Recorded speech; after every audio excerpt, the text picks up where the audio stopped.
Hi, welcome to the Haunted Cafe. What can I get you? Hi, I'd like a mysterious lake cryptid with a side of Irish cream, if possible. Coming right up. Good evening, and thank you so much for joining us at the Haunted Cafe. Grab a drink and a comfy chair because we have a spooky tale to tell. But first, let's talk drinks. So today, Ella has something a little bit different than you would normally find at a coffee or tea shop. Well, What do you have? it depends on where you're at. If it's like an urban location, you're probably gonna find it. Yeah, I guess. It's a watermelon Red Bull. So like in Rowan, the little college that's near us, I'm pretty sure you would find a Red Bull in a coffee shop. Yeah, probably. Like at the Starbucks and Yeah, the Barnes and Noble. yeah, exactly. Okay, and then what I have today, which I'm not going to drink it right away because it's still hot, I have a holiday chai stash tea, and the ingredients have blended black teas, cinnamon, allspice, clove, ginger root, natural gingerbread flavor, natural Jamaican rum flavor, and nutmeg oil. So it's just like a really like Christmassy, holiday-y tea. I can smell it too. Yeah. It smells seasonal. Yeah, it does. So, holiday chai. Definitely check it out. I'm probably going to try it like halfway through the episode. You want to know something I learned recently about the word chai? Sure. It just means tea. So when it's chai tea, it's just TT. TT. Yeah. That's weird. Yeah, I know. I found that out. I was watching. I was scrolling through like a random TikTok video, and it was like saying like talking about all the words that literally say the same thing twice to make it one single word, and chai tea was one of them, and it just means TT. TT. Huh. That's weird. Yeah. So, first off, before we get started with the episode, I just want to say that we're going to be recording. We're recording on New Year's Eve. So, happy 2023 to everybody. Hope everybody has like a safe and good 2023. Yeah. Also Merry Christmas and Happy Holidays to everyone that celebrates, whatever you celebrate. Hope you had a good one. Yep. So, yeah. Do you have any like expectations for 2023, Alan? Like, you excited for anything? I don't get my expectations up for nothing, so Yeah. whatever happens, happens. What's it? It is what it is, you know. Yeah, I'm not claiming 2023, but I want to make a change in like. Yeah, I mean, I want to try we making some do. changes too. Yeah. But, So hopefully you'll see a change in the podcast because I think it's been a couple weeks since I've uploaded and stuff. Yeah, it's been a minute. So yeah. Anyway, so what we're going to be talking about today is Nessie, or the Loch Ness Monster. The Loch Ness Monster! I know this is a really old story, and like, yeah, it is. For the most part, I'm pretty sure everybody has heard about Nessie. If you haven't, then welcome to the show. Yeah. But, I really didn't know, like, all of the details, like, how it was discovered and how it became, like, a thing. Yeah. I just kind of knew, like, It's real. It's alive. It's a thing. I don't know. We'll get into it, but I don't know anymore. I believe it. I want to believe. I want to believe. Get a shirt that's got like a cartoon version of Nessie that the bottom it says "I want to believe." Oh, I'm sure that's something like that. Oh yeah, out that's there. definitely a thing. We should make our own shirts. Yeah, that'd be cool. It would.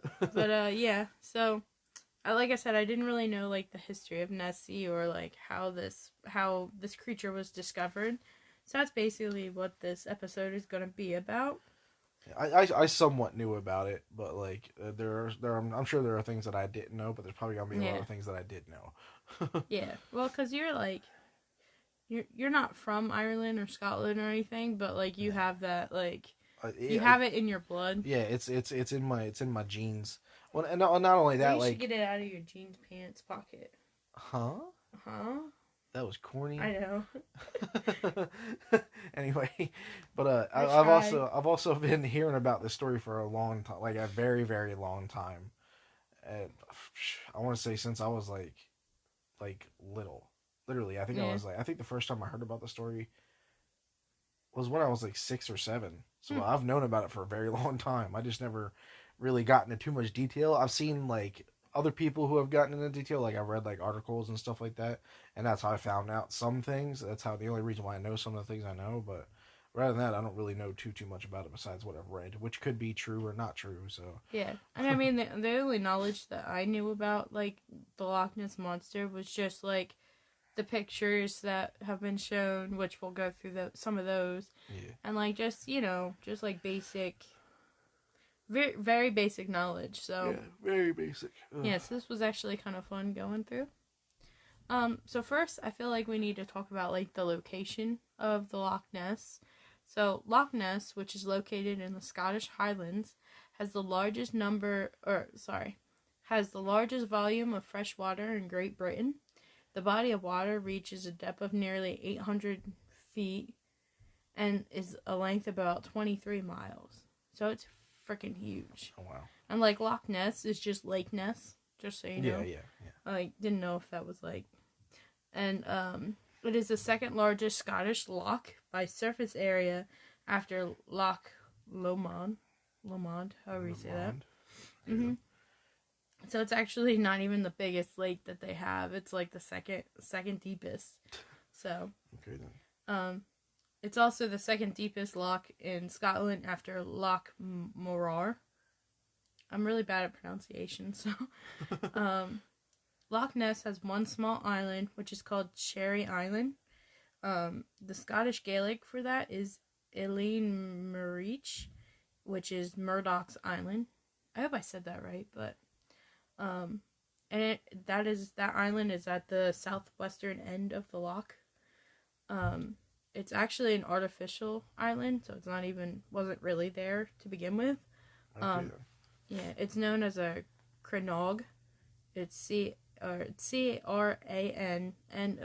Cranog, I think. It could be Cranog. Cranog, maybe. I don't know. And it was likely constructed during the Iron Age, which I think the Iron Age, isn't that when, like, I'm not sure. I don't want to mess it up. Yeah, I'm not sure when I wouldn't go into any detail if you don't know too much about it, because I'm just going to sound like a dummy. I'm going to sound like a dumbass. So, there was another natural island that was in the loch, but it has since been, like, taken over by the water. Mm-hmm. So it's no longer... I mean, it's there, but it's underwater. So, the loch is one of a series of interconnected murky bodies of water in Scotland.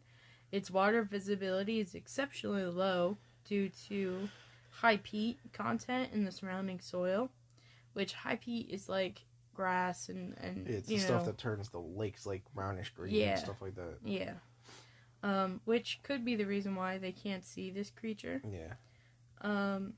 There are a few villages and places that surround the lake. I'm gonna try not to butcher their names. But if there's anyone in Ireland listening right now, you're gonna piss them off so bad. Yeah, I'm sorry. I do apologize for being an uncultured swine. Yeah, basically. So, the few villages that they include Loch End, Aberchan. That sounds like Asian, like the Yeah, Aberchan. Aberchan. It could be Aberchan. Maybe. Aberchan, maybe, I don't know. There's Drumnachrokic. There's also Urquhart Castle, which for some reason that name sounds familiar. I feel like that's like a haunted location, but I could be really wrong on that one. It almost sounds like Earhart Castle. Yeah. Well, not to bring it up, but Morbid, I think her last name is Urquhart, but I could be wrong. Okay. So maybe that's what I was thinking of. Maybe. But I have no idea. Anyway, so there's also Fort Augustus, Whitebridge, Foyers, and Invermoriston. There's other places, but there's so many. There's like a lot of cities around the lake, so it's not it's not really like a desolate area, if that makes sense. Desolate, yeah. I can't talk. So now that we know a little bit about the lake and the surrounding areas, let's talk about the first mention of the monster in this lake. According to the website history.com, the first account of Nessie comes from a bibliography, I think that's how you say that, of Saint Columba, who was an Irish missionary who was trying to introduce Christianity to Scotland. Oh, jeez. Yeah, in 565 AD, Saint Columba. I feel like I'm saying that wrong, but it's not. It just sounds like a weird name. Yeah, It sounds like made up. It's Columba, so it's Columba. Yeah, it's Columba. Yeah, it just sounds weird. He was on his way to visit the king of northern Picts near Ivarus, when he stopped at Loch Ness to confront this beast that had been killing people in the lake. Seeing a large beast about to attack another man, Saint Columba intervened, invoking the name of God and commanding the creature to go back with all speed. Wow. Supposedly the monster retreated and never harmed another man. You know what it was? Huh. Like that thing was just like, this religious crap again. I'm out. I'm out. This is like the third time. I'm gone. You're like, quit yelling at me. Yeah. If that's true, like if this story was true, would that make Nessie some sort of demon? Technically, yeah. Supposedly like, it would. If the creature just ran away because he was praying, like that. He's talking about God. Yeah, that's like the only. That's the only type of creature that I can think of that's gonna run away from that. I don't know if I personally believe that story. No, I'll be honest. I think that's BS. Yeah. I think it's some sort of religious person just trying to get some sort of credit for something he never did. I do believe that there was maybe a creature in the lake. Maybe he visited the lake so he could try to help. But I don't think everything went down that way. That's told in his bibliography. Because, I felt like back then they took a lot of liberties. I don't want to use Beowulf as an example. But it's they kind of, it's their tales, you know? Yeah, they are. So, they were kind of lies that were told to make him seem so much more great. It doesn't even have to be that he was a horrible person, but it was just an exaggeration, I guess is what I'm trying to say more than anything. Exactly. I'm probably wrong, but it's just an opinion, Yeah. The next sighting we're going to talk about is from D. Mackenzie. I'm not sure who he is, but in October 1871 or 72, D. Mackenzie of Ballinain reportedly saw an object resembling a log or an upturned boat wriggling and churning up the water, moving slowly at first before disappearing at high speed. This man did not tell anyone until about 1933. So 61 years later, when Nessie started becoming popular again. Oh yeah, that's just he just so happens to tell the story when he starts becoming popular. Yeah. Sorry guys, I'm still getting over a cold. Yeah, we both are. Yeah, my next thing was actually to ask your opinion about that. I think that's just him trying to cash in on something. It's almost like did we go over Mothman? Did we go over Mothman? No, we didn't go over Mothman. Was Sasquatch where when Sasquatch Bigfoot. started? Yeah, when Bigfoot started becoming popular, all of a sudden there was a bunch of freaking gift shops and stuff like that. Well, gift shops, and then people were saying, "Oh, I saw him years ago," and Yeah. And it's not that it couldn't. It's possible that it's a true story. Yeah. Maybe they just didn't bring it up because it was oh, I just saw something in the water. Yeah. And you don't really know what it is. But then once you start hearing of all this other people seeing it, it could be that. But I mean, honestly, if anybody's ever seen the show Key and Peele, they do a skit about this. Oh. Not about Loch Ness, but just about how stuff spreads so quickly. Mm-hmm. There's this news reporter that's in a town. And the camera guy was like, "What are we doing here? Nothing good ever happens at this place. There's never any good stories." And the camera and the news reporter said something along the lines "There's always a good story. You just got to know where to look." And it's he just came up with this random beast. He came up to a crowd of people and he started talking about it. He was like, "Have you heard about the sightings of so and so and so and so?" And then the guy on the spot because he was on camera and he was like, "Is this live?" And he was like, "Yeah, we're live." He's like, "Oh, yeah, I saw it. blah, blah, blah, blah." And in the background, there was a car that had a back window missing. He's like, "Yeah, that SOB threw a rock through my window. The state's got to pay for that." Yeah, coming up with stuff. That's exactly what's going on. Happens all the time. It does. It happens so friggin' much. It's unreal. And it could be anything. It could be big. I almost said big lots. Oh, what the hell? It could be Bigfoot. It could be like, you know, Nessie. Like every aliens too. Like once one person says something, and it's not that like everyone that has a story to tell is wrong or is there's no it's just that a lot of the times it seems to only pop up when it's becoming popular. I was just gonna say there a lot of the times there are people that are just looking for like a quick cash or a quick spotlight. Like that happens a lot with like true crime stuff too. Yeah, exactly. Especially back in the olden days. Yeah. They would send letters to like the newspapers and it's not even the person that did the crime. No, it's just people wanting a spotlight. Yeah, that's it. And it's nuts. Yeah, there was even a part in that clip where there was like a massive hole in the roof with like a tarp over it. He's like, yeah, that thing just crashed right through my roof. Y'all saw that, right? And there was like 15 people being like, yeah, we saw it. And like literally they started creating like t-shirts with what they thought the beast would look like. Gosh. They started selling them. They started protesting against them. There was one guy who was like, we need to hunt down that beast or whatever. It's like, it's just like that. It's propaganda. Yeah, I feel like we could do that. Oh, yeah. If we go to a heavily crowded... create some kind of monster or something like probably. that. And then just like... it'd be the next like viral TikTok sensation. Just creating random monsters to see how many people you can get to believe you. Maybe we'll try that. Yeah. Not a lot of people listen to this podcast yet. No. So it's not like we have to keep the promise, you know?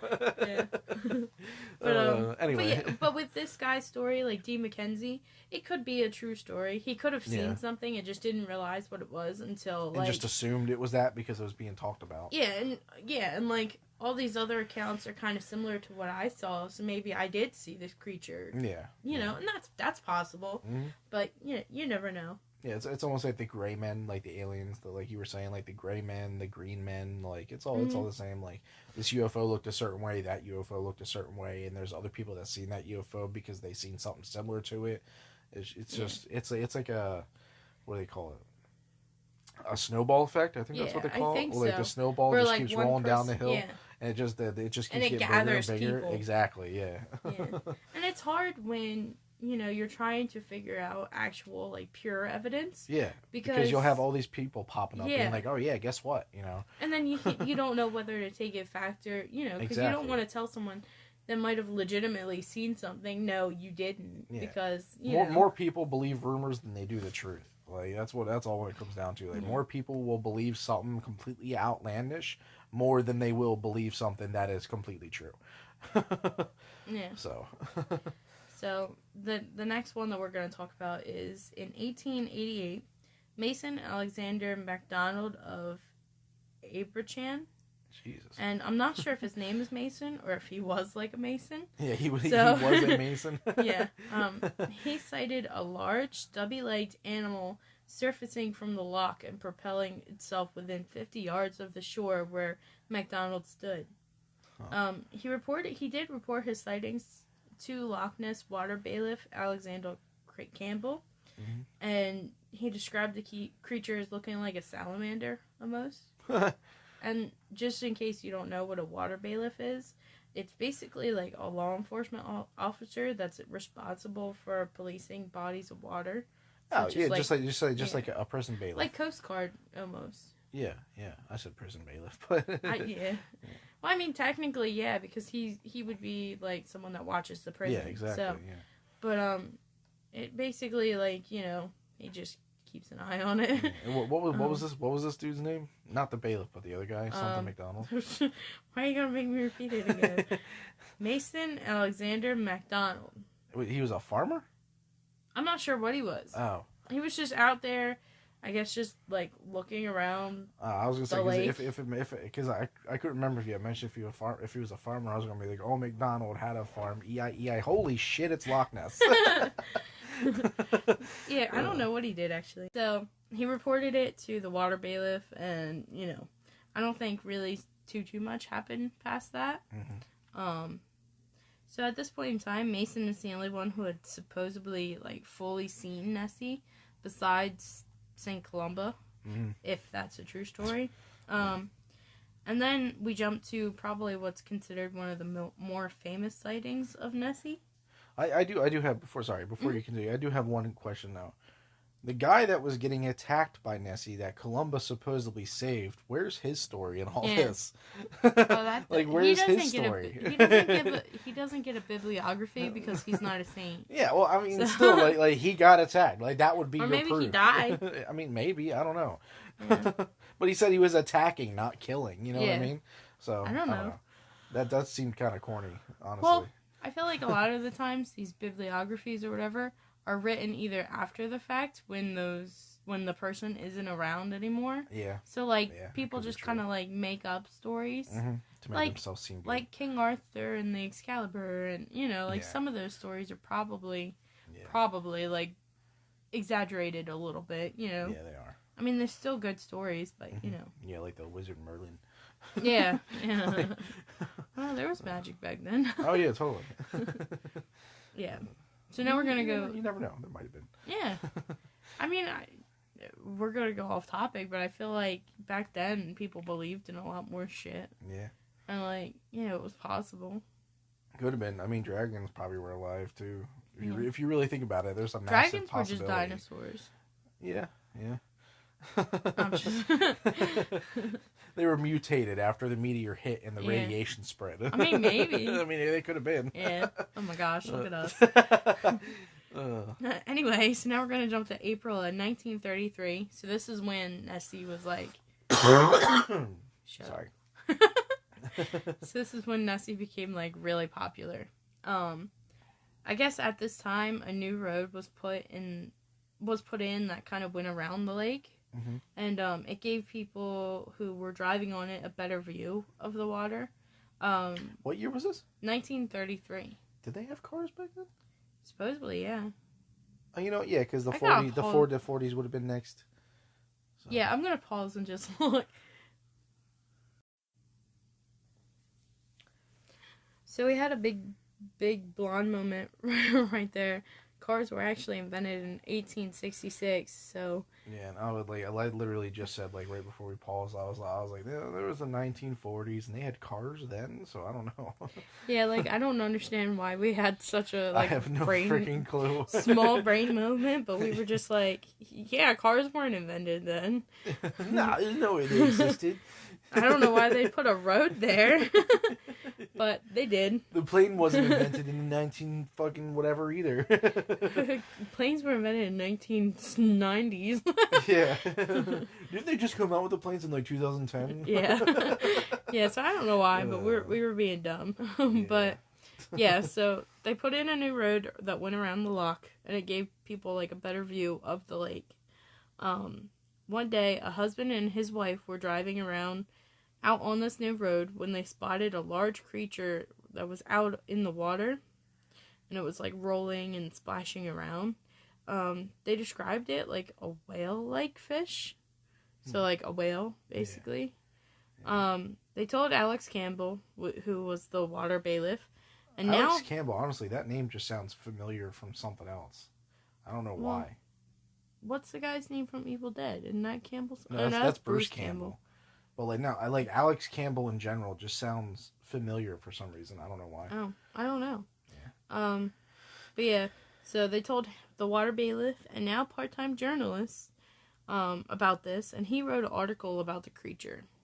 So the article was published on May 2nd in 1933 in the Everness. I feel like I'm saying that wrong.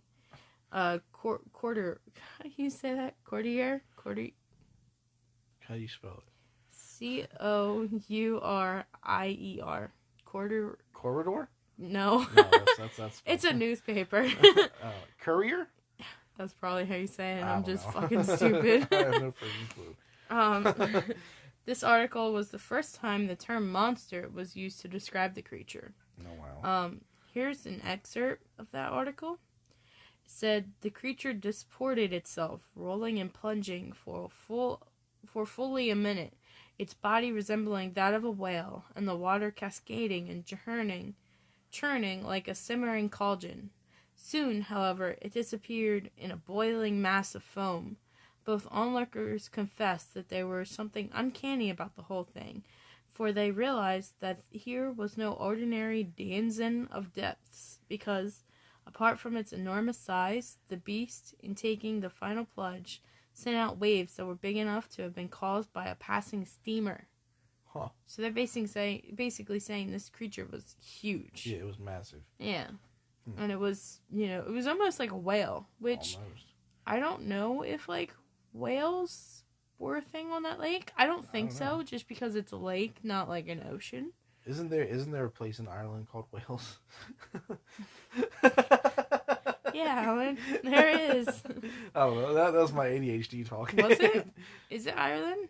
Or is it England that has whales? It could be Scotland. It could be any of them. I don't know. Yeah. There's a place called Wales nearby that area. Yeah, it's nearby. So, do we think that this movie, do we think that this article is kind of, like, legit or no? Like, I don't know. It seems like with them, like, I mean, if you ever notice, like, whenever they add a crap ton of detail to something, like, we've talked about this before, whenever you add a massive amount of detail to something and you're, like, comparing it to something of equal size, most of the time you're trying to make somebody believe what you're saying because you're giving too much detail. You're giving detail that someone can imagine. Not something that's unbelievable. Like, someone can imagine a steamer coming by and causing a wave. They were just saying, like, that's how big the waves were. Yeah, I know. Well, that's what I'm saying. Like that. That's like I guess that's a detail that detail that you can over exaggerate because it's believable. You know what I mean? Because, like, steamers, a steamer could cause that wave, and, like, so could a whale, honestly. Yeah, so so could a whale, but it's a lake. You know, there's not going to be any whales in it. I mean, it's a pretty big lake. So. I mean, yeah, but I don't know. Why not? I don't know if it's believable or not, just because there's way too much detail in it. Like, it's too descriptive. Like, for as quick as it supposedly happened, this husband and wife had, like, a lot of detail. Oh yeah, they had a lot of attention to detail for as quick as it happened. Well, I don't know though, because you always sit there and say, like, "Oh, I remember this, and this," and I'm like, I didn't even know her shirt was yellow or whatever. I get. I mean, that's more or less just my ADHD, like, focusing on everything all at once. Maybe they did have it. Who knows? I mean, it wasn't diagnosed back in the day, so maybe I don't know. Anyway, so this kind of, like, set off the fascination of Nessie. Like, that road was, like, backed up for miles now, people trying to see it. I want to believe the story, but I don't know. Literally all you hear on that road is the chugga. Yeah, everybody trying to drive past. Yep. So now we're going to jump to the 1980s. So that story occurred in the 30s. That's a big time gap. Yeah. A naturalist interviewed Adeline McKay, which is the wife, and she admitted to knowing that there had been an oral tradition of a beast in the loch well before her claimed sighting. So she knew that there was supposedly something out there. So she knew about it. Now so all of a sudden she's got something to say about it. Well, it's kind of like pointing to the fact that maybe she knew it was there, so she told her husband about it. And then they happen to come up with a story. Yeah, it's almost there. like if somebody had brought up, like, yeah, I've seen aliens, and then I'm like, hey, did you know that I've seen aliens? Yeah. Well, it's kind of like but like Bloody Mary or whatever. If you go into the mirror, like know that that's a story. So yeah, exactly. It could either just been they could have seen something, like, let's just say a whale, and then they didn't realize that there were whales in the lake. So then they're like, oh, well, there was this creature that was supposedly here. So maybe that's what it was, not even a whale at all. Like, Could have been a catfish, too, and was just over-exaggerated with a whale, because I'd never seen a catfish that big before, because catfish can get huge. But this is, like, a huge lake, though. Like, huge lake. Yeah, I mean, I guess. But catfish, well, see, that's the thing. Like koi fish, they can get massive. They can get absolutely, like, humongous. So can goldfish now if they're in a big enough area. Yeah. Like, and depending on how big a lake is, depending on what kind of fish it is, a fish's size will adapt to the size of that lake. So if they can get bigger, they will. And I know catfish, they could be some pretty friggin' big fish. Like, there's been people who have caught, like, 4-foot long catfish and stuff like that. Like, it could have been something like that. Yeah, I mean, it could have been any fish, just, like, double the size. So, my thing was she admitted to knowing that there was supposedly a beast out there before they went out there. Yeah, exactly. So was it just they made something up, or did they see something and then, like, they thought it was it? Or did they see something and really actually legitimately thought it was the creature, you know? I mean, just like that, I'm sure you're going to get to it later on, but like that photographer that took a picture of something that was in the lake and he called it Nessie when it was just a part of a tree. It was driftwood. Yeah, we're going to talk about that. Yeah. Like it's around the same premise, you know? Yeah. See, now we're jumping back a bit. Like, we're going back to 1933 when the whole craze happened. Okay. I just wanted to say that the wife kind of, like, in the 80s, she kind of almost admits to knowing about it before. Yeah. Not saying that she was, you know, she made something up, but just, you know. Yeah. So, in July of 1933, the same year as the wife and the husband found it, George Spicer and his wife saw a most extraordinary form of an animal crossing the road in front of their car. So now it's not even in the water, it's on the road. Land. Yeah. So this creature had a long body, but it was only about 4 feet tall, which is still pretty big. Like, I'm 5 foot something, so it's just a little bit shorter than me. Yeah. And it was 25 feet long. It had a long, wavy, narrow neck, which was slightly thicker than an elephant trunk. And it was as long as 10 or 12 feet. That's too descriptive. Yeah. Like, how did you have a chance to literally accurately measure out the neck? Like, did you stop it and be like, hey, hold on real quick? Well, I was going to say, did you, like, go measure an elephant's trunk and then been like, yeah, it's about the same. Yeah. Like, did you see an elephant up close and be like, hey, you know what? That looks like the neck that we seen that one day. Maybe we'll add it as a friggin' description. Yeah. And it said no limbs. So, like, was it a snake or, like, a snail type of creature? Yeah. And it said it lurched across the road toward the lock, 20 yards or 20 meters away, leaving a trail of broken undergrowth in its wake. So it basically, like, slithered across like a snail or snake or something like that. Yeah. George compared it to a dragon or a dinosaur. Like, I guess kind of like the scaliness of it, maybe. Jeez. Do you know what they exactly look like? Like, dude. Yeah, right? Come on now. I mean, I don't know. Like, everybody's kind of describing the same thing, but not at the same time. Well, the only reason why they're describing the same thing is because they heard similar, like, you know, explanations of what it would look like. It's almost like the whole Jersey Devil thing. Mm-hmm. Like, people were saying, hey, yeah, I seen it with this because some other guy said they had seen it with this, and that was believable, you know?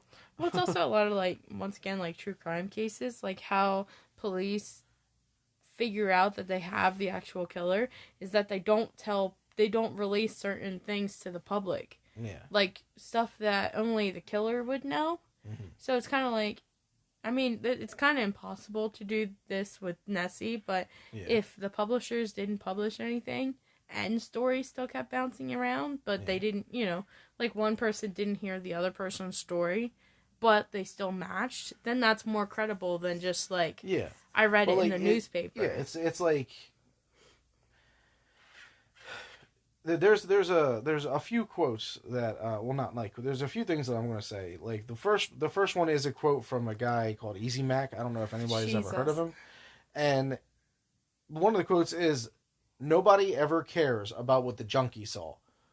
Because, you know, the junkie would be the one that would be, like, the one that would be telling the truth. Like, I fucking seen this. Like, he'd be the one freaking out about it, not like a normal person. Like, everyone believes the normal person, but not the guy who is probably right. Yeah. And then there's this is not related to, like, Loch Ness or whatever, but for anyone who's listening, I've seen this thing with lawyers that if you ever get arrested for any kind of crime and they offer you a drink, don't take the drink, because when you go to sip on it, your DNA's on the cup. Anyway. That's the whole point of that. Yeah, I know. Like, they want you to drink it because they want your DNA, so they can, It's related, but it's not. It's not related. It is with the whole, like, oh, like, I caught you for this kind of thing, because it's like, you're like, the description and blah, blah, blah, blah. Anyway. Sorry. Excuse me. Oh, no, I mean, it's kind of related, but not necessarily. Yeah. It's not necessary either, but... Yeah.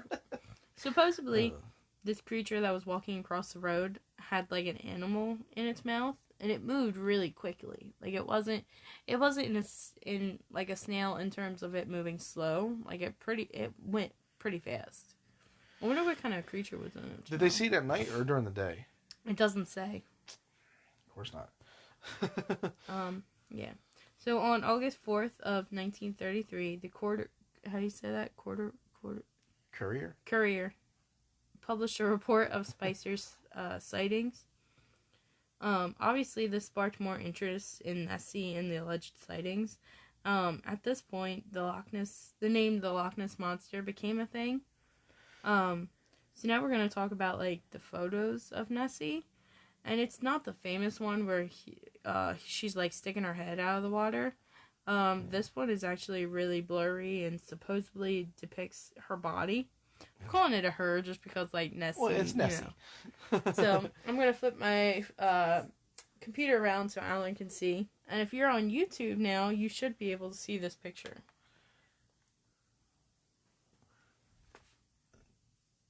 So that's supposedly the picture of her body. That just looks like a wave of some kind, or like a rock that was exposed, or a piece of driftwood. It doesn't look like anything. Yeah, it doesn't look like much. So, it doesn't look like anything at all. Like maybe the tail on the left side, but like still, there's like barely any definition.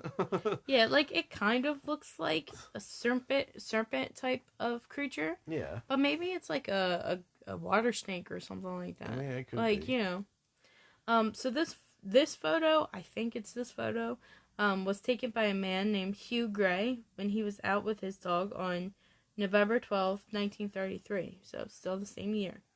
Yeah. Some people claim to be able to see a dog's head sticking up in the picture and believe that it is his dog, like, fetching a stick or something out in the water.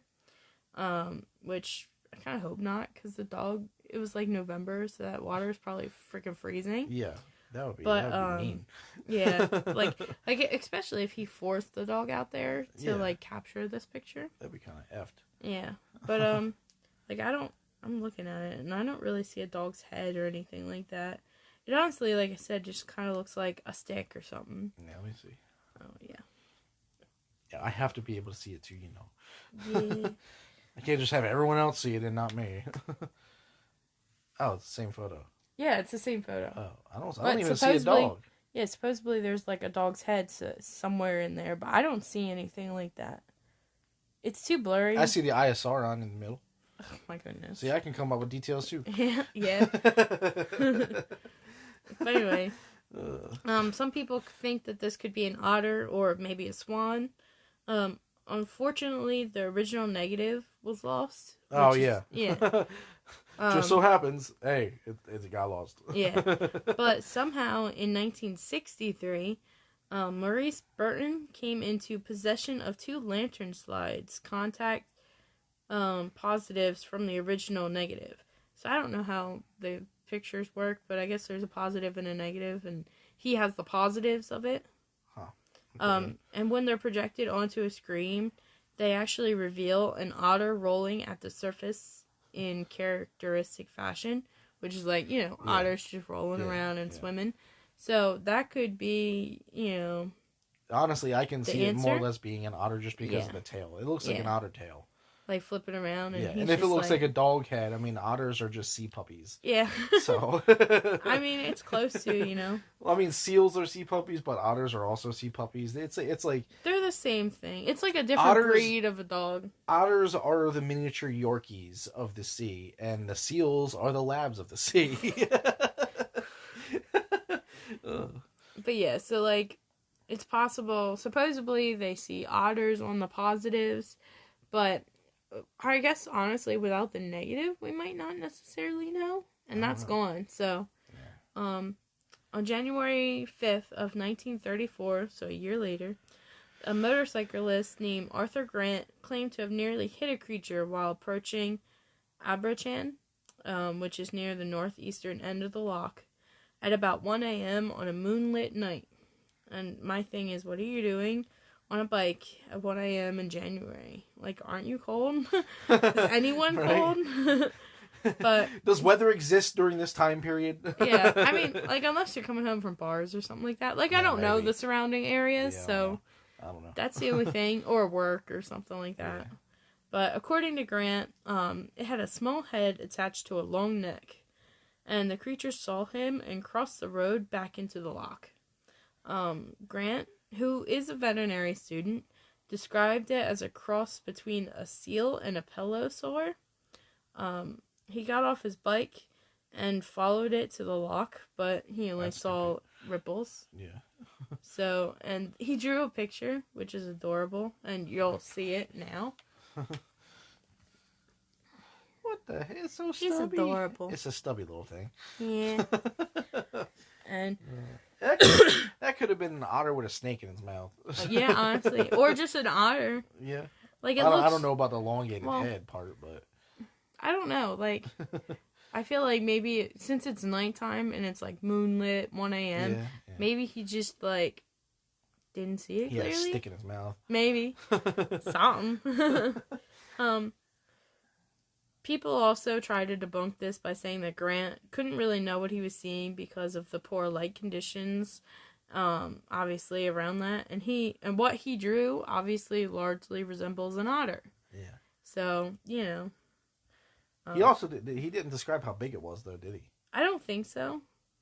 He just kind of said like what it looked like. Because that could have just been him.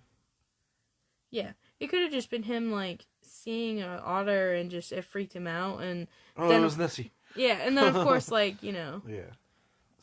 I put as like a side comment, I was like, so is Nessie like a sea monster otter?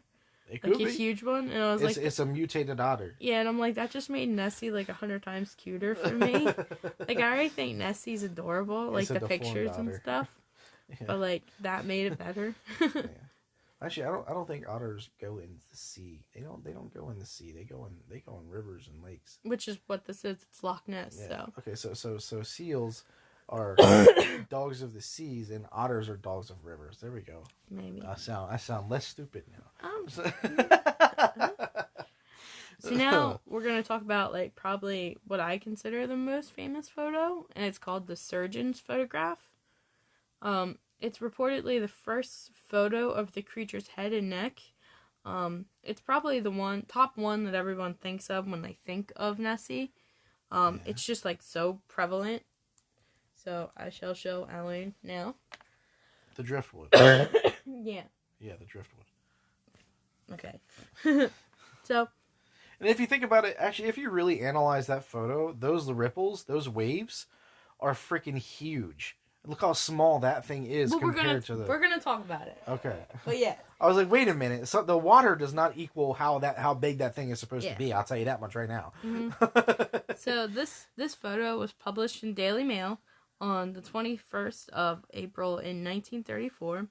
And at the time of it being published, the man who supposedly took the photo didn't want to be identified. No, I wonder why. So it became known as the surgeon's photograph. The reason why it was known as that, because sometime later on, a man named Robert Kenneth Wilson, a London gynecologist, came out as the photographer. No. Yeah, a gynecologist is a woman's doctor, just so you know. Yeah. According to Wilson, that was not like any kind of pertinent information. It was just information for you. So, so according to Wilson, he was looking at the loch when he saw the monster. So he grabbed his camera and snapped 4 photos. Only 2 exposures came out clearly. The first one reportedly shows a small head and back, and the second photo shows a similar head in like a diving position. Mm. The first photo is the one that became like well known because it's so clear. Yeah. And the second one attracted a little less publicity because of its blurriness. For over 60 years, this photo was considered a legit piece of evidence. Oh my God. But this didn't obviously come without extreme scrutiny.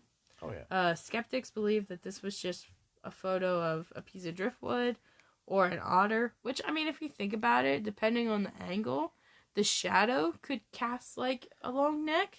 Yeah. If an otter's just like poking its head out.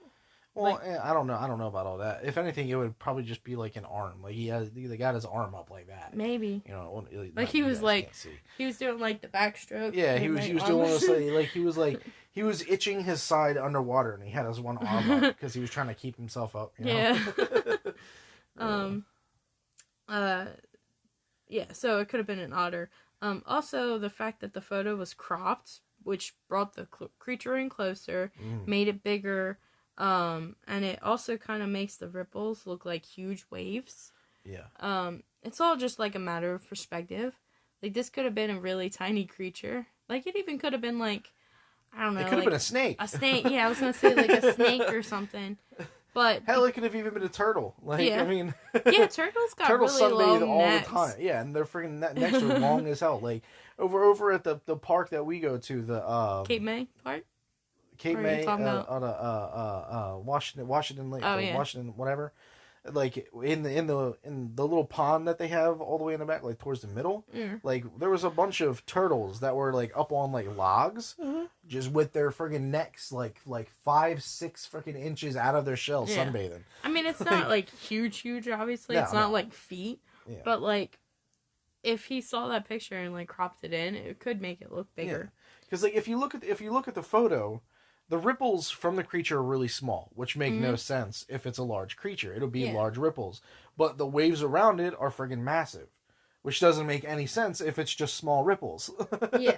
Like, the waters just don't match. Like, that's literally something sticking out of the water. And those waves like are just the natural, and those waves are just like the natural, you know, movement of the lake. It's not like, they're not friggin', they're huge compared to that thing. Yeah. Excuse me. So, the uncropped photo actually, I keep burping, excuse me. Gross. It shows, like, the whole loch, with a really tiny monster in the center. So who knows why it was cropped? Maybe it was just so you could see the creature, or to make it look larger. They just didn't think about it. No one knows. Didn't think it all the way through. That's all it came down to. But there is something else that's weird in the photo. So in 1993, the makers of the Discovery Communications documentary... A year after I was born. Yeah. The Loch Ness Discovered analyzed the uncropped image and found a white object visible in every version of the photo, implying that it was on the negative. And it was believed to be the cause of the ripples, as if an object was being towed, although the possibility of a blemish on the negative could not be ruled out. So basically, somewhere on the image, and I'll try and find it for the YouTube video, there's something white somewhere on it that could be causing really huge, like, ripples of waves. Or it's just, like, something happened to get on the negative somehow. Yeah. So, an analyst of the full photograph indicated that the object was small, about 2 to 3 feet long. So meaning that this was a tiny creature. Yeah. After that, it became known as a hoax photo. Further evidence would follow to show that it actually was a fake photo. That's what I thought. Yeah. So details of how the photo was taken were published in the 1999 book, Nessie, The Surgeon's Photograph Exposed. The book basically explains about how it was faked. There's a whole story behind the making of this photo, but to just sum it up, there was a man that tried to create a hoax surrounding Nessie already, setting up like fake footprints and stuff. Like they were doing with Sasquatch. But it doesn't make any sense because all the reports doesn't say he has legs. Yeah, exactly. So why are you adding footprints? There's no limbs. Why would you do that? He was butthurt that the newspaper was calling his bluff, so he decided to create like a bigger hoax. He and another guy bought a toy submarine and added a wood putty head to it, creating this creature. Wow. They put it out on the nest, and somehow the surgeon got his hands on the photo and sent it to the newspaper saying he took them, and then boom, the photo was public. So, I don't know if the surgeon knew that the photo was fake. Probably. Or if he did it as there was probably like some sort of money involved. Yeah. After the photo was deemed fake, there were other people who tried to capture Nessie, and they took photos or video, but one way or another, they were deemed fake. So, like, you know, people come out of the woodwork and try and do basically the same thing. So in 2007, jumping ahead a bit, a man named Gordon Holmes videotaped what he said was a jet black thing about 14 meters or 46 feet long, moving fairly fast in the water. But once again, it was determined that it could have been an otter, a seal, or a water bird. And just to put in I just wanted to kind of put that into perspective by comparing it to something else. Because 46 feet is long, but it's like, you know. So, Shaq is 7 feet tall, and basically this object is 6.5 feet, or 6.5 shacks long. So this thing's huge to be like an otter or something like exactly. that. And they're still calling it an otter or a seal. I mean, a seal could maybe be that big. No, there's no seals like it. It's like big. Huge. Like they're that's the reason why killer whales eat unless sails. it's a few of them. I mean, it could like honestly, a group. It could be a school of fish. Yeah, like a group of seals or a group of otters or a group of fish. Like, but that's why I kind of wanted to like compare it to something because it's like that seems like too big to just be like one seal or one otter or one something. And to be honestly to be that big and then be in it's a big lake, but it's not big enough to support something like that. Yeah, you know. And I was like, if it is an otter that's that freaking big, we need to be out there studying those otters, like. Because like, why are there that big of otters? Like, damn. So what is this? Goosebumps, right? So Adrian Shine, a marine biologist, actually studied the footage, and he's the one who said it might have been an otter. They're still saying that the video is fake or staged, and they're just claiming it to be something else. Which, that just because it could be something else doesn't necessarily mean that the person was trying to stage it. Yeah. Like, he could have just been like, man, this looks like a weird thing. Like, let me videotape this. Yeah. Like, it doesn't mean that everyone's out there to, like, fake evidence. You know what I mean? Yeah. Unless you're looking for Bigfoot. Yeah. Then everyone out there is there to fake evidence. On August 24th of 2011, Loch Ness boat captain Marcus Atkinson photographed a sonar image of a 4.9-foot unidentified object that seemed to follow his boat for 2 minutes at the depth of 75 feet. So, like, a big thing was following him. Yeah, but how could you see it if the water isn't even? It's a sonar image, so it's basically it's almost similar to like a hot thermal yeah, it's almost like that. I know what you're talking about. So but in April of 2012, a scientist from the National Oceanographic Center said that the image is a bloom of algae and zooplankton. So basically, plankton was following the boat around. Yeah, he was looking for the Krabby Patty recipe. Yeah. He thought that boat had it. Mr. Krabs was like, "It's on the boat." And plankton was like, "Don't you dare mess with me, Mr. Krabs." Which is like kind of cool that like creatures like that were just following the boat. Yeah. Maybe they were just like interested. They were probably in just in the same path of the boat, and the guy thought he was being followed when they were. Or it was just being like drug with the boat. Maybe I don't kind know. of thing. You know. Either way, it's like interesting. Yeah. In 2011, another man surfaced with a photo he took of Nessie that showed a hump of some kind sticking out of the water. That was quickly shut down because earlier in the year, he had participated in a TV show about Nessie, and they used like fiberglass humps in the show to portray Nessie. So basically, he came out later and said that it was fake. You guys are trying too hard. Like, basically, it was like what are they called? Silhouettes of like silhouette. Yeah, I know what you're talking about. And it's like, why do that? Because you already were on a show where they showed you basically how to fake it. Why are you gonna try that again? You know. Not only that, like, why would you try it? Period. Like, eventually you're gonna get caught. Like, no one's gonna believe you for long. You know how many conspiracy theorists there are out there. And at that point, you're not really doing good on your reputation. No, you're not. Especially if you want to come out as like a Nessie searcher or whatever. Like, no one's gonna give any of your stuff credit. Nope. So.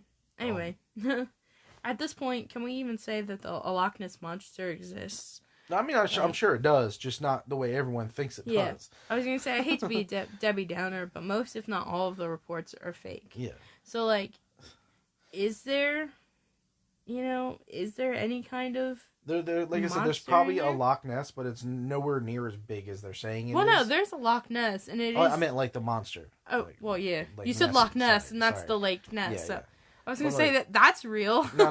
Like there's I don't think it's like, honestly, that whole school of plankton, like really gives in. It could have been a school of plankton along with a school of fish. Like Yeah, those it could fish have could have been been like eating any. the plankton. Yeah. Like it could have been any of that. Mm-hmm. You know what I mean? Like especially seaweed. Like you know how many clumps of seaweed that are in the friggin' lake near us Yeah. that we could. Now I don't know if that shows up on sonar or not. Well, algae. I mean, yeah. Technically that's what it is. At the bottom, it's more or less just algae, not seaweed, because there's no seaweed in a lake. But yeah, I don't know at this point. Yeah, but like you know how much like algae we can literally just like put on ourselves and make us. I can make myself look like the swamp monster if I wanted to. Like you know how easy it is to do that. And especially if you have like a group of fish that are at the bottom where the algae is, and then all of a sudden the boat comes by and they all rush up trying to run away, and then like boom, there you go. You have like all of this because you scared the crap out of them and you think it's a monster.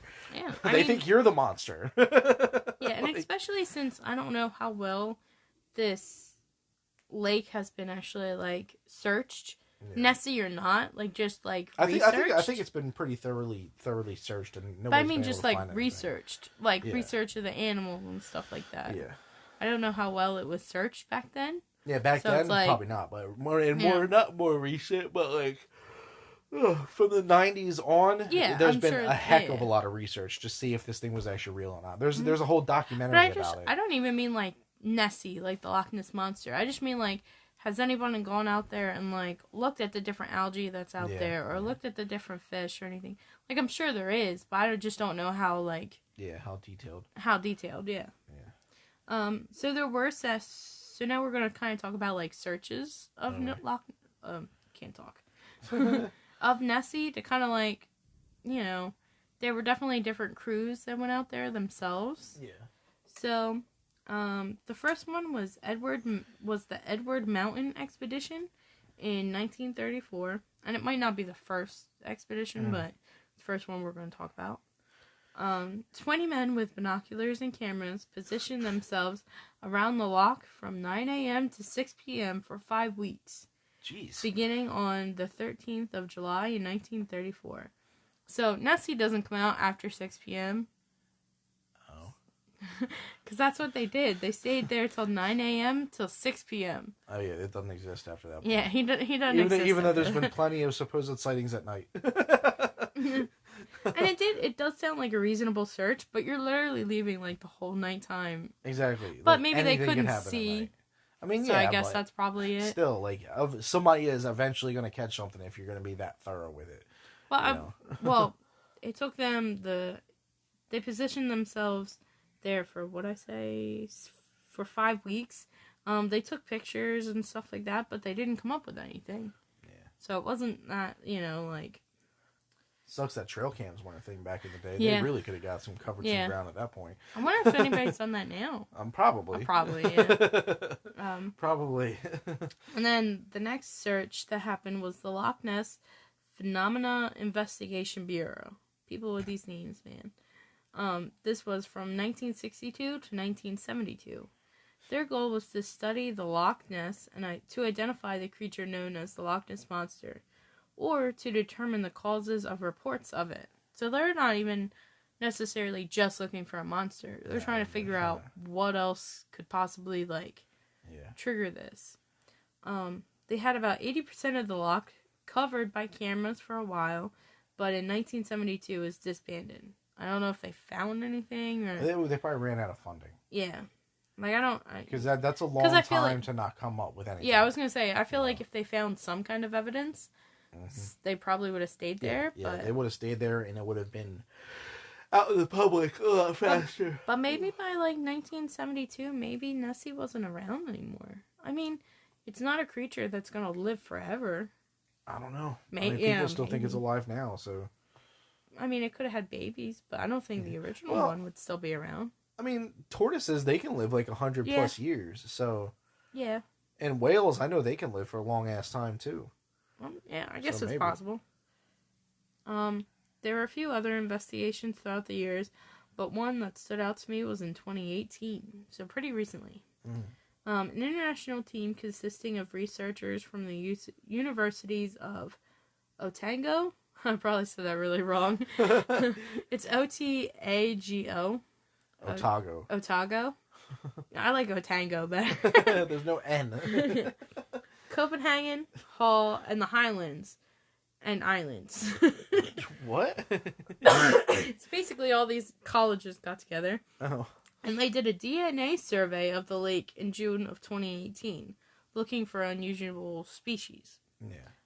The results were published in 2019, and what they found was there were no DNA of large fish, such as like sharks, sturgeons, and catfish.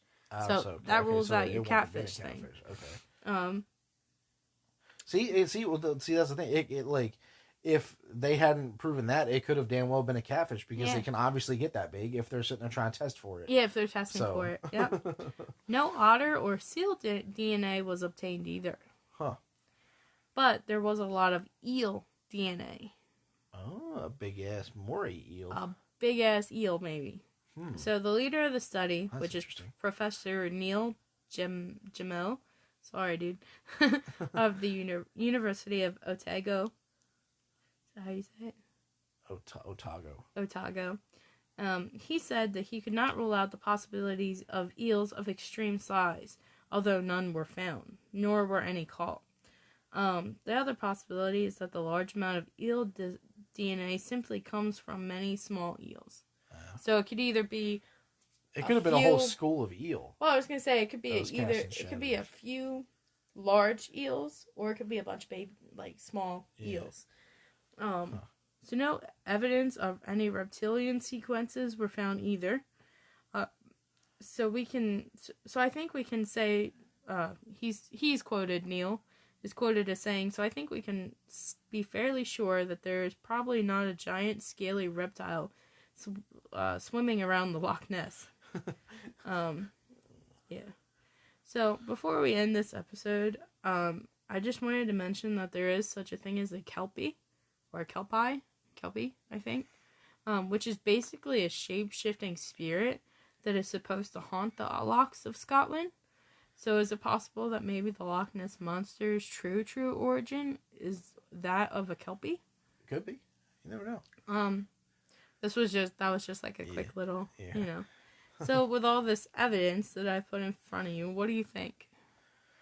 I feel like all of the people that were trying to research it were just in it for the money or whatever. Yeah, they were in it for the publicity. Not like the newer. The newer ones they were actually trying. But like the 1930s and even like the 80s. They were in it for the publicity. Like, if you really think about it, like, propaganda back in like the 30s and 40s and 50s, even the 60s up to the 70s was huge because of the wars and stuff like that were going on.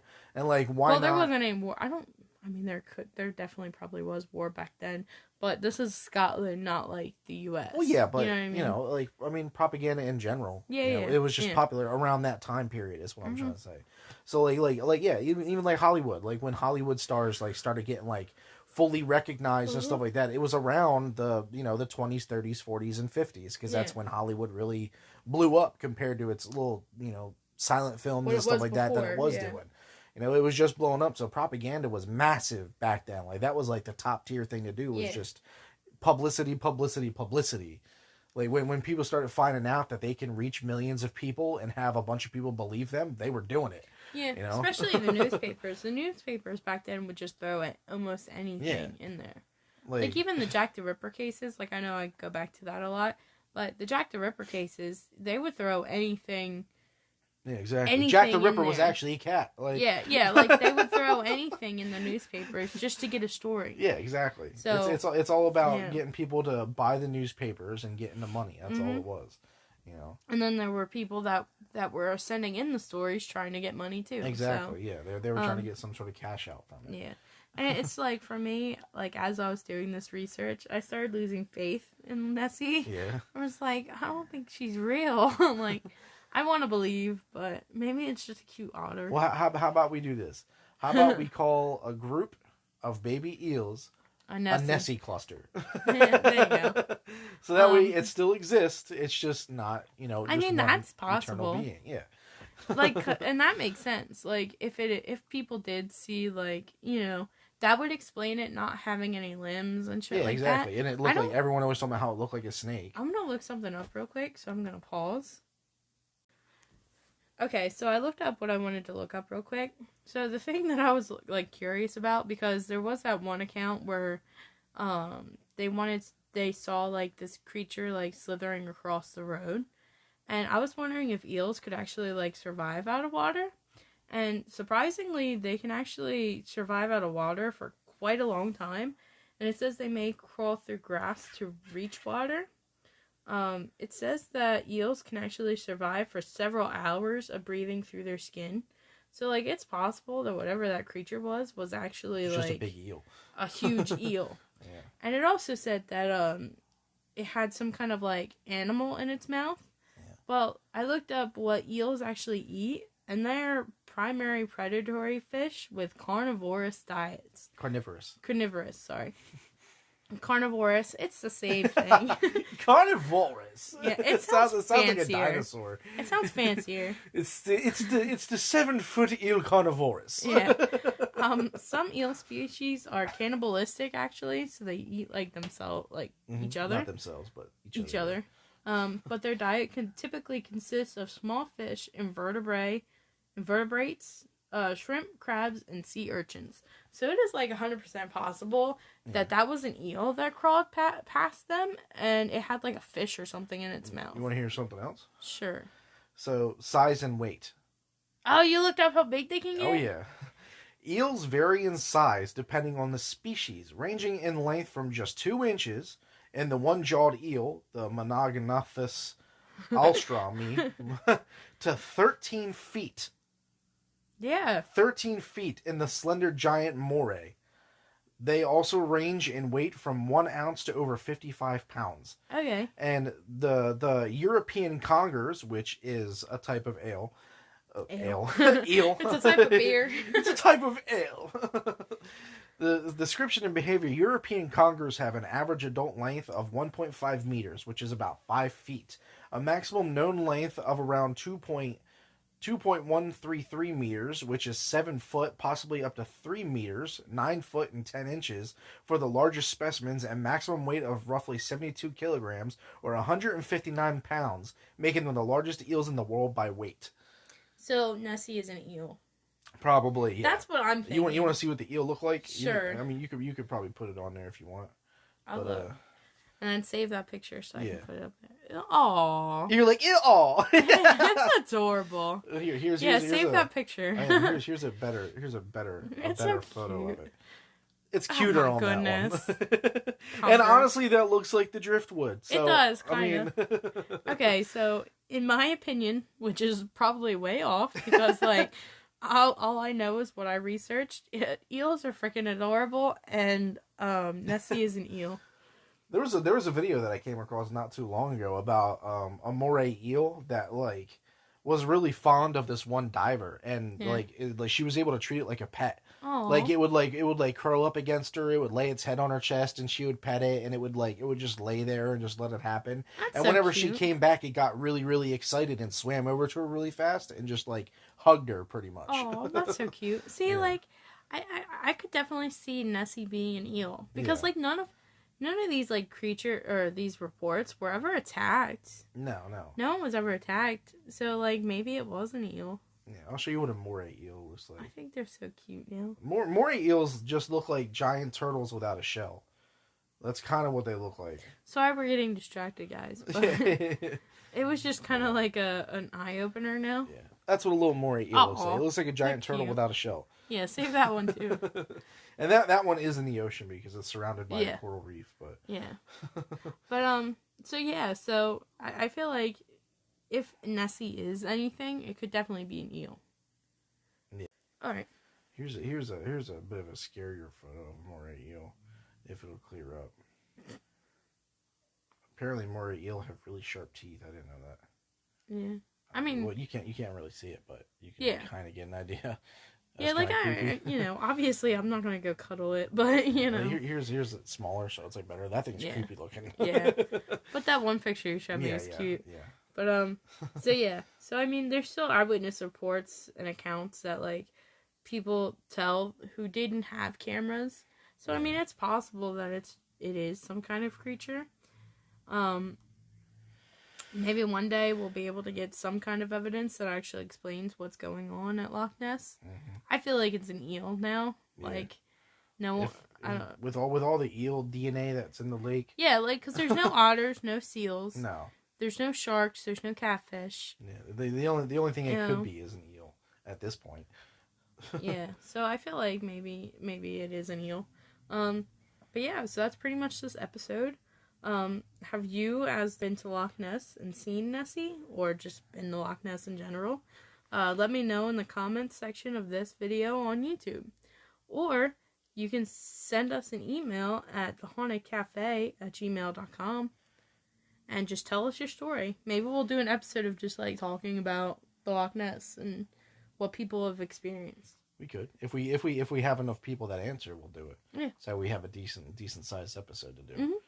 But yeah, it'll just be like a fun, fun thing. Like even if you guys have heard like legends about Loch Ness, or like where like mythology where it could have originated from and stuff like that. Like if you have any information that I might have missed, because honestly, like anything we didn't cover pretty much. I don't want this to be like, this is pretty much an hour-long episode.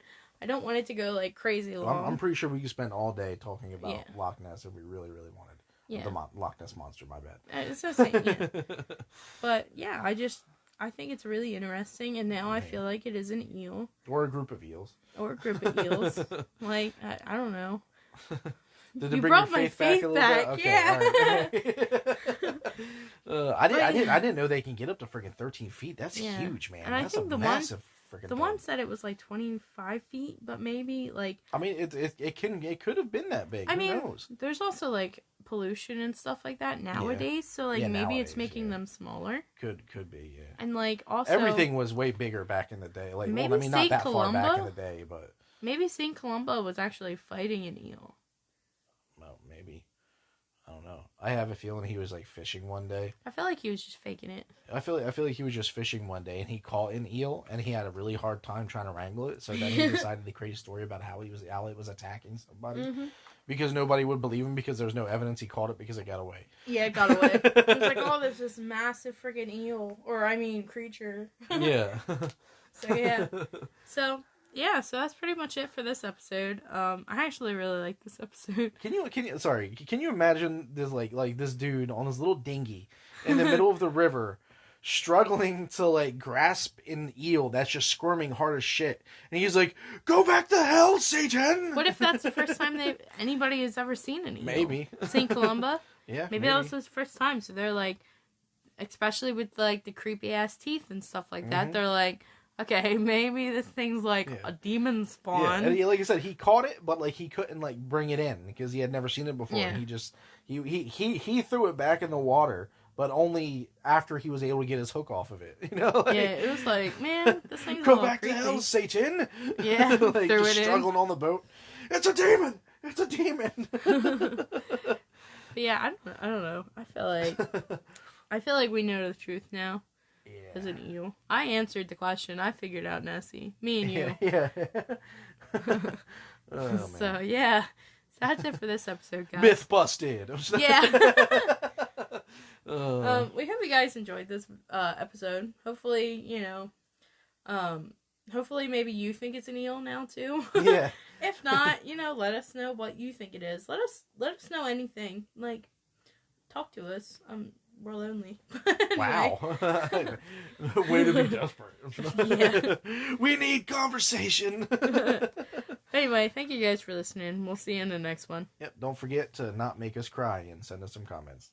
See you next time.